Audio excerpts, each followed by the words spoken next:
What's going on, everyone? I just wanted to do one final video in regards to my Brazil trip experience.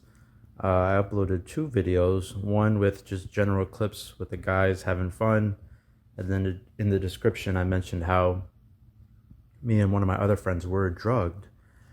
And then the second video was me and that one friend that day before getting drugged, because after we got drugged with sleeping pills, um, we literally slept the entire next day and got our phone stolen.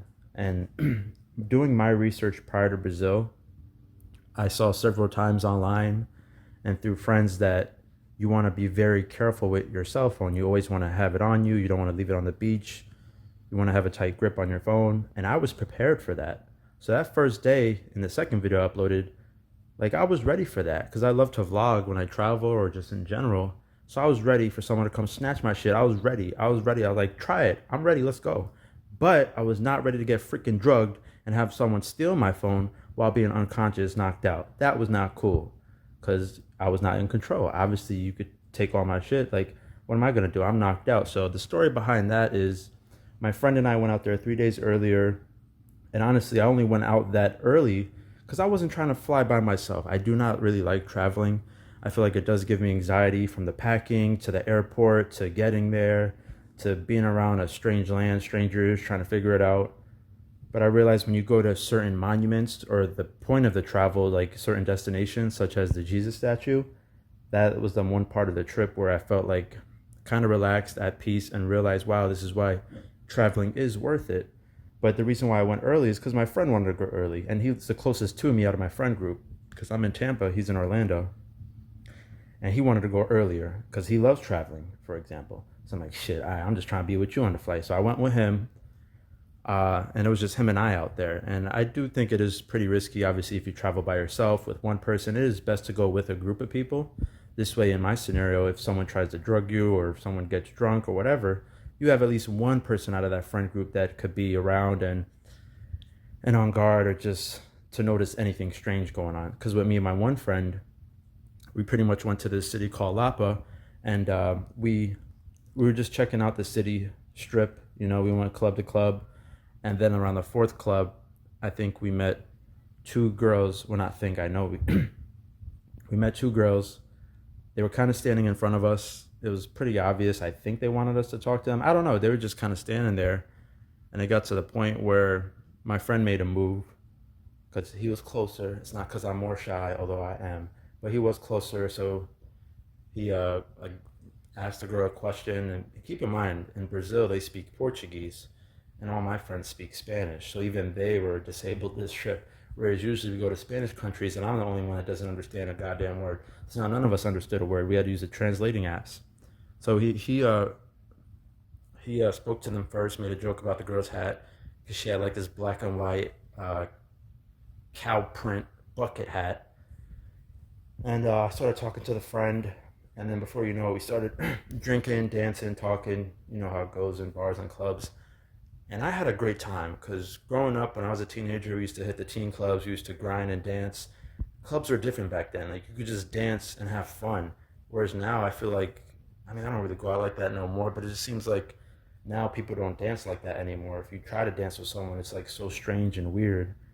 And me and this girl was dancing all night. So I was having a good time.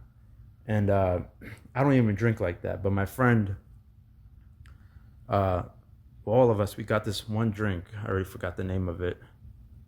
I'm not even gonna try to say it in Portuguese, but it's a very sugary drink, and all that sugar alone could damn near get somebody drunk. So we had about three of those. On the fourth one, that's when I was starting to feel out of it because I'm not the type of phone to peer pressure. So I was like, you know what?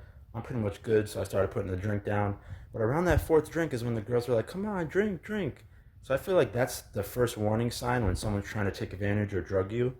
It's one thing to have a close friend do it, like a brotherly friend or a family member, like push you to drink. I get it. But when strangers are kind of like, come on, drink, especially the opposite sex, I mean, that's where it gets a little strange. So I still didn't buy into, like, whatever. Maybe my friend did, because my friend doesn't even remember making it back to the Airbnb. And he, at the Airbnb there was a code to get inside, And I remember him putting the code in. I remember him walking down the hallway, going to his room. So I remember that. But he don't remember making it back. Now, after drinking and clubbing with these girls, we wanted to go somewhere else or whatever. They wanted to get food and buy beers to go. And I thought that was freaking normal. Like, sure, let's take beers back to the Airbnb. But I remember we were sitting down and they even asked us the address back to our Airbnb. And I could have swore they probably booked the Uber. So knowing these girls, they had it planned from right from the very beginning. Excuse me. And now looking back on it, that's like the scary part about it is that I don't want to call these girls professionals because I'll get back to that in a minute, but they obviously knew what the fuck they were doing. And obviously talking through the translating app, knowing my ass, I talk a lot and I'm new to dating, so I probably said too much. Like, oh yeah, I'm American. Yeah, I'm first time in Brazil. All the basic dumbass shit I probably shouldn't have shared, I shared. I'm here for 7 days type of shit, right? So that's probably my fault. My friend, I don't know what he did, but I think his girl's more upset with him because my friend ended up getting more shit stolen than my girl stole from me. So that's why I say I don't know if they are professionals. That's where the story gets a little interesting. But yeah, we pretty much go back to our place. They got beers to go. I remember like sitting at the edge of my bed and drinking a beer that the girl gave me. And I don't mind drinking beer if I were to drink. I guess beer is cool, it's whatever. And I thought it was normal. But then that's when I also remember my girl kind of like pushing me on, and I'm drunk at this point. So she's like, "Come on, drink, drink." I'm like, "Shit, it's beer, whatever." I'm in bed, like whatever. And I don't know if anyone's ever been like blackout drunk or drugged, but it's like you kind of have these like last memories before you pass out. And the only memory I remember is that there was a bathroom in my room, and I could have swore because like if you meet people at the bar, you bring them back, you expect to hook up, right? So I remember my girl, I think she came out naked. I think we were in the bed. I think we were kissing, and then I just remember passing out. So I don't know if I got taken advantage of or I was knocked out or what, but that's like my last memories, you know? And I remember actually we were in bed and we were on my phone. And I remember I put like my passcode in because I think I was playing music on my phone. I'm like, shit, this girl saw my password or she's in my phone. I don't know what happened, but these are like the last few memories that I have before passing out. Because when I woke up, I think this was around 3 a.m. on Friday. So when we woke up, this is where it gets so strange. We woke up and it was like morning time. So my friend and I were assuming that it's the next morning. It's Saturday morning. Come to find out, my friend woke up earlier than me, like a few hours, and he saw that my luggage was out in the living room. Why the hell would my luggage be out in the living room? I didn't do that. And then he noticed most of his crap was stolen, like his fancy shit, like his speaker, his nice hat, his nice socks. I forgot what else they stole from him. They stole our bottles because we bought liquor bottles at the airport. Because keep in mind, we were on this trip specifically for a bachelor trip from one of our other friends. That was like the main theme of this trip. I mean, even if my friend didn't go, who's getting married, we would have probably went regardless as a guy's trip. But that was the main reason why we were here. So the guys showed up on day 3, which was that Sunday.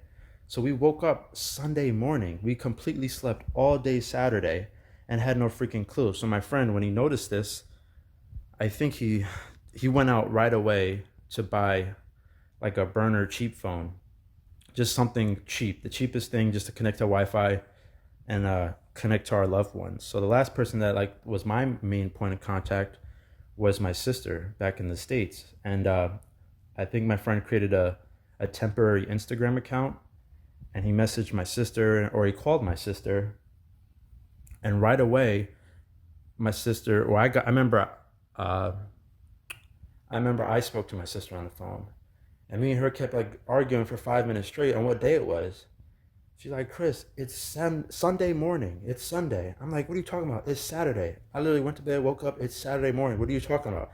And honestly, I reached out to like my close circle of friends, and I think I was still high or drugged on like around this time, because because I also created a fake not a fake, a temporary Instagram account, and I think I put this weird picture of my face zoomed up, like of just my eyes and my nose. And like, why the why would anyone put like a weird picture of them smiling like up close as their main profile picture? So I must have, and then even just like when I look back on messages, I'm like, oh my God, this is embarrassing. Because I think I reached out all like kind of drugged and concerned because I was scared for my life at that point. Like, holy shit, like what just happened and what could have happened, you know, because when people drug you like this, especially in a foreign country, not to say nothing, it's extremely bad out there, but you hear stories all the time in foreign countries where specifically women get kidnapped or people get drugged and their bodies get sold, their kidneys, or worse, they chop off their egg rolls. Haha. If you know what movie, comment below. If anyone's even watching this far into the video, we about 10 minutes in, let's keep it going. But if they chopped off our egg rolls, oh hell no. So thank God both of our egg rolls are in check. Thank God. And as for me, it looks like my girl only stole my cell phone. Now, my friend, I mentioned all the crap he got stolen. He didn't take his number one advice that he gave me. He said, Chris, when you go on vacation, these places or whatever, or as a single person, right? If you're going to hook up, whatever, take important stuff out of your luggage and hide it in your room. So for him, he put his ID, passport, like under his bed or whatever. And I put all my stuff in my closet and I literally shut the closet door. Now, this girl, either I treated her really good or she really liked me or felt sorry for me or whatever the case, she only took my phone. If she would have went in my closet and saw all my stuff there, cash, ID, speaker, headphones, whatever, she could have took all that stuff. Because she went through my clothes and she didn't really take any of my clothes. Unless you're trying to say I don't got good taste in clothes. Maybe I'm cheap. My friend over here rocking Versace and Gucci and this, and I'm over here wearing shit from Marshalls. See? It's on purpose. It's not because I'm broke. It's not because I don't got style. It's on purpose. Yeah, so I'm thinking my girl had love for me or she's stupid. And that's why I don't know if they professionals. Because I think these girls, once they see that you're knocked out, they just want to see what they could get and leave as soon as possible before the people wake up. They probably had no idea we were knocked out for an entire day. About 30 hours we were knocked out. But if there are 24 hours in a day, I'm adding on a few extra hours since we slept a little bit into Sunday morning.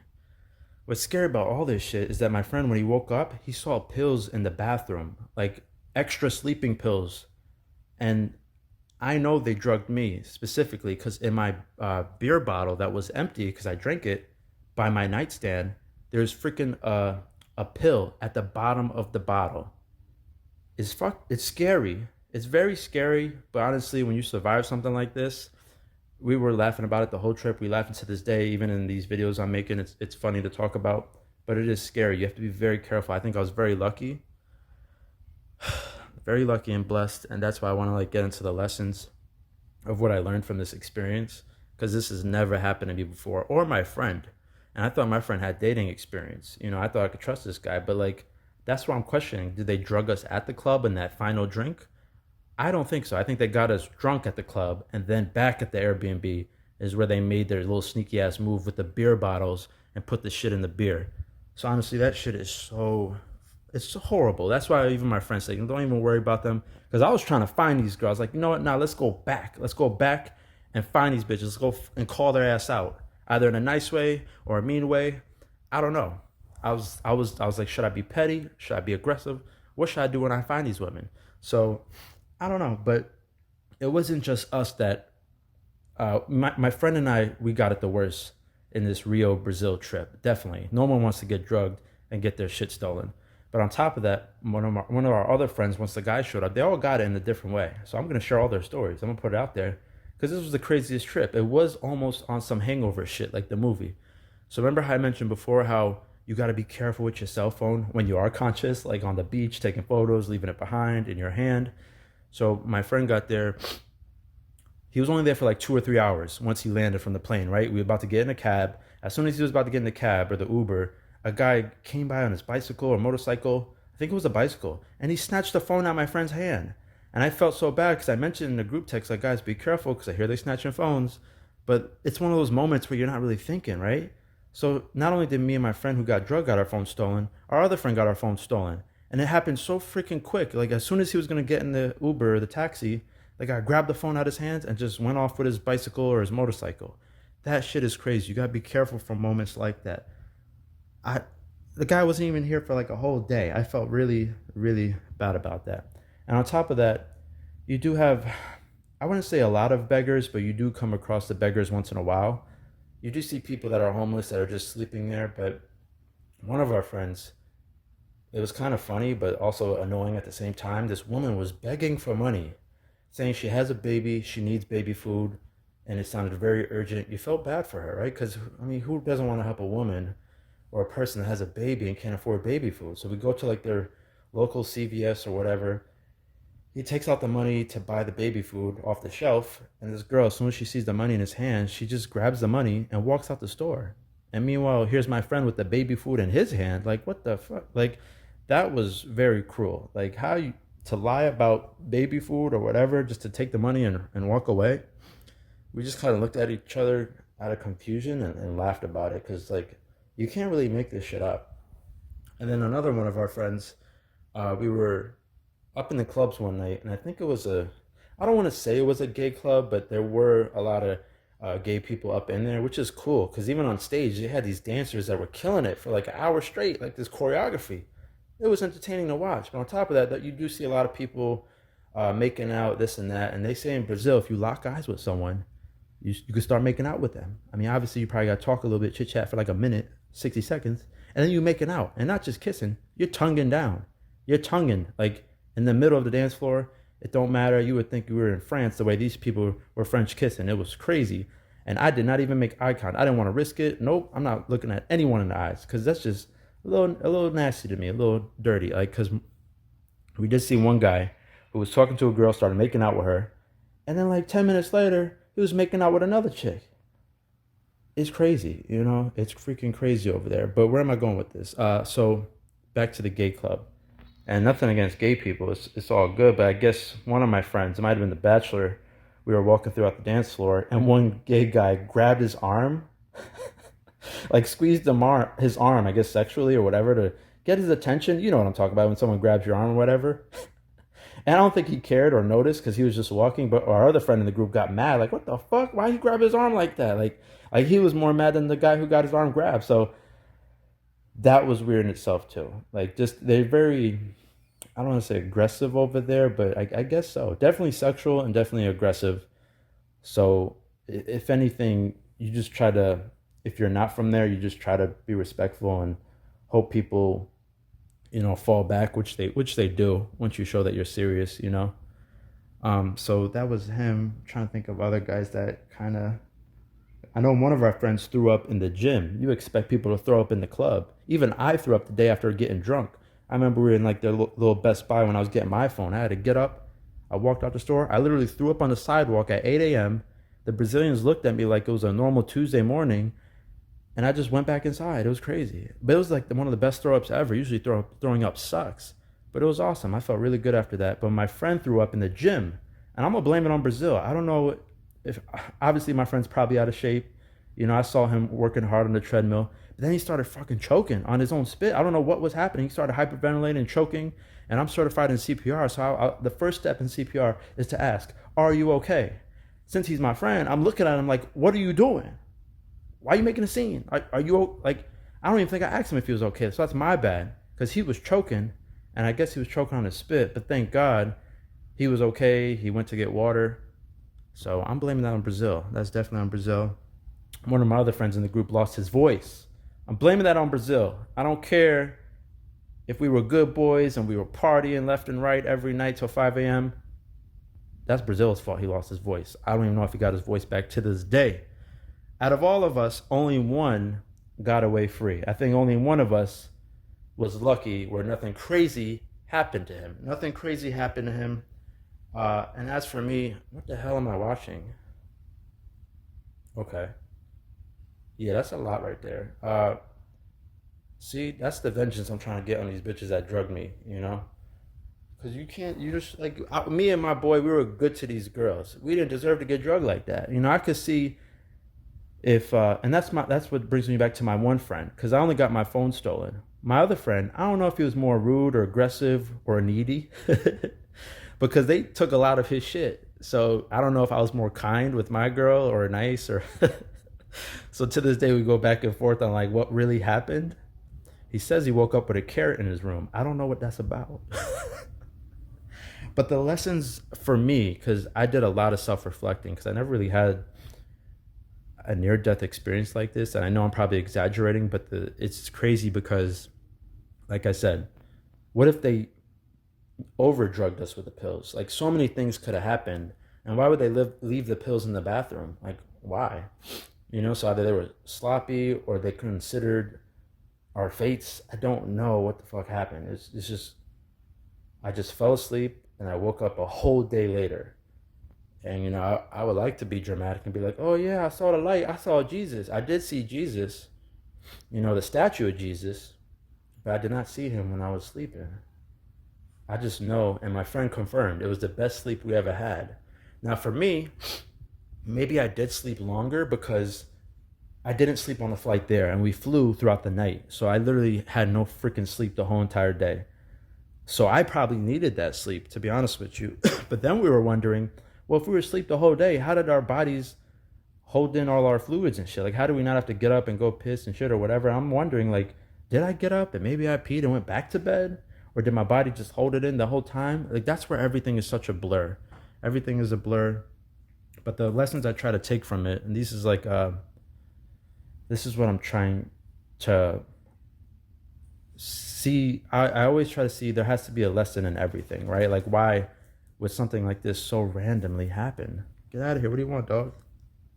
I got a dog to take care of. I just can't go out like that. Move. So my first lesson or reasoning behind why this happened, I would think, I know it's materialistic, but maybe I'm overdue for a new phone. I know that sounds crazy, but I'm on the iPhone 11 Pro Max. That's how I do all my YouTube recordings. And this phone, been through a lot of shit. I got cracks on it. It's ridiculous, right? I definitely need a new phone, a new recording system for my YouTube. And right now I can't buy like a $2,000 camera. I'm not trying to do that. So now that my phone was stolen, I have no insurance. I had to get a new phone. So I bought the iPhone 15 Pro Max. I'm really excited for that. But they had none in the Verizon store when I got back like a few days ago. So that's going to get delivered like within a few weeks. And that could be a reason why this should happen, why my phone got stolen. Because I never, ever got my phone stolen before. Another lesson, I think, God damn, are you done? Okay. Another lesson has to be kind of like a social media detox. I also never had a detox before. And I feel like lately I'm lacking productivity in my personal life due to still being like a consumer of social media.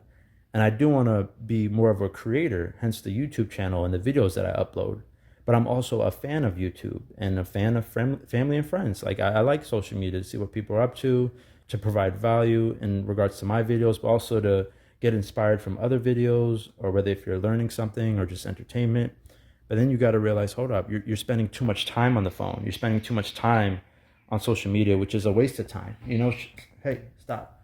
Like shit like TikTok, right? Like it's literally a waste of time. Like 5 minutes could lead into a half hour. It's very dangerous, especially like for teenagers if they're not aware of this. So that's why I think this was a good detox moment for my friend and I to just be in the moment of the trip, appreciate it. I know my friend was probably going crazy because he loves to take pictures and all that. And I love to vlog. And I did still vlog on these cheap ass phones. So whenever I do a review, it's probably going to be crappy footage, but it is what it is. I'll probably get footage from all my other guy friends, but for now, you just do the best you can in that situation. But after that little detox on the trip, I do feel like refreshed being back home. I feel more blessed. I feel more humble, more grateful, more grounded, and like more clear-minded. I would say I do feel more motivated, but I'm also still trying to put my life together, if that makes sense. Like I just want to make the most of it going forward. So I would say those are the two lessons. Like my new phone, which I'm gonna get pretty soon, which is a good upgrade. The detox I had for that whole week, that was nice to just not even be on social media. What was frustrating was these damn two-step verification logins, because I kind of messed up all my passwords, including like my bank account stuff, right? So you try to call Capital One or Chase, and they're like, oh, well, we have to text your number. I'm like, well, I don't have my phone number because it freaking got stolen. Oh, well, you're going to have to download this and do that. I'm like, you're literally talking to me right now. I could give you anything you need verbally. And these people, I worked at a call center, so I try to be very patient when I talk to these people because I know it's very difficult doing that type of job at a call center.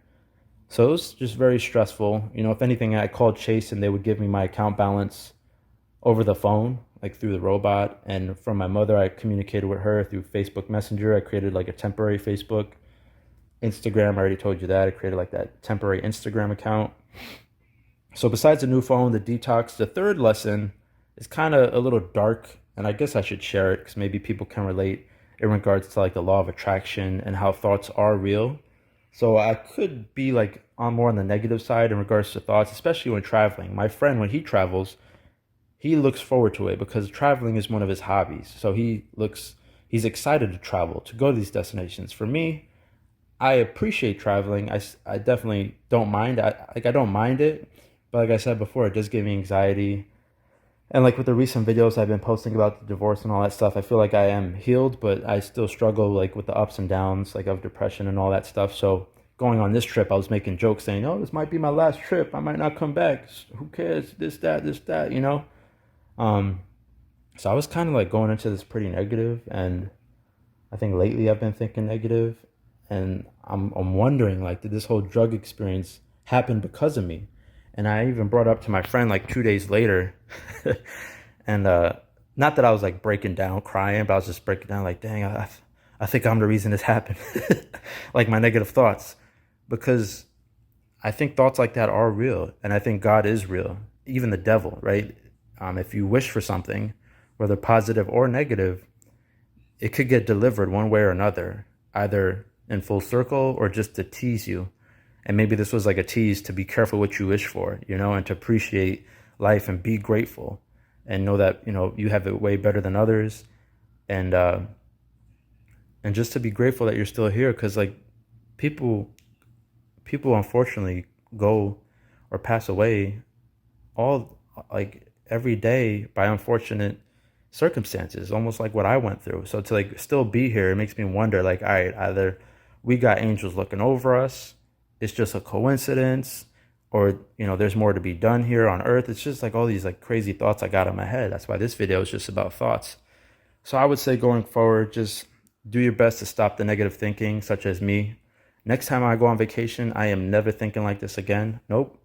Woohoo, we going traveling, let's do it. Like I am fully optimistic next time around, and I'm watching out for my drinks. So it's funny because when we were together as a group, if we took a group photo and we had drinks in our hands, I made sure to always cover my drink with my other hand. Every time, every night. Yep, I learned my lesson. When it comes to drinking like that with strangers or people, I'm covering my drink. No way. That is not happening. Not happening. Absolutely not. So those are my three lessons: the new phone, the detox, and the thoughts, the negative thinking, right? Because I do think this was a sign from God. I mean, me and my friend, we were laughing the entire time afterwards because it's insane what happened. But I also want to make it clear that, you know, the people that steal phones and the women that drug you, like in Rio specifically, that is like the worst of the worst. Everyone else there was pretty nice. You know, like the customer service, the people who work at the local businesses, your waiters, those are like nice people, like anywhere you go. And the culture there is great. It's just they're heavy on taking phones, specifically at the beach, in the city. You got to be careful. And apparently these local women, these were just normal women up in the club, up in a regular club, like women that lived there. These are just two normal local women that live there, party there, but low key, they out here hustling. So that is scary. Just be careful if you're in Rio, specifically Lapa, because I don't know if most girls are like this out here. Because like, you know, I talk to my friends and they're like, no, it's normal to meet people in bars and clubs and get drinks and hook up after or whatever the case is. I would expect that to be like anywhere in the world, but maybe with us, it was just an unfortunate circumstance, which I think it definitely was. These two women definitely had an agenda, probably from the start, and me and my stupid ass friend were too gullible to fall for it, including him. It wasn't even his bachelor trip, and he was the most excited one out of the group. He's like, he said Brazil was his dream, you know? So overall, dream come true. My friend and I, we literally experienced everything together. It was a great trip. Well, it wasn't a great trip. So because of that drug incident. So when I do my Brazil review, that incident is going to hold this experience back 100%. despite all the great moments I had on the trip, from the Jesus statue to the hang gliding to the soccer game or football game.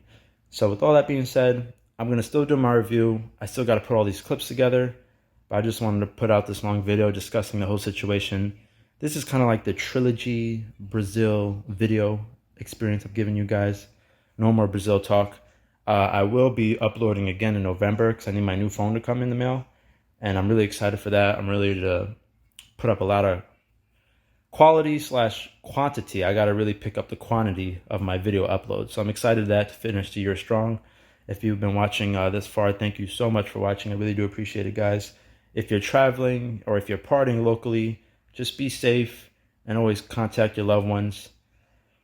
And if you're watching, thank you so much again. I appreciate it. All right. Peace.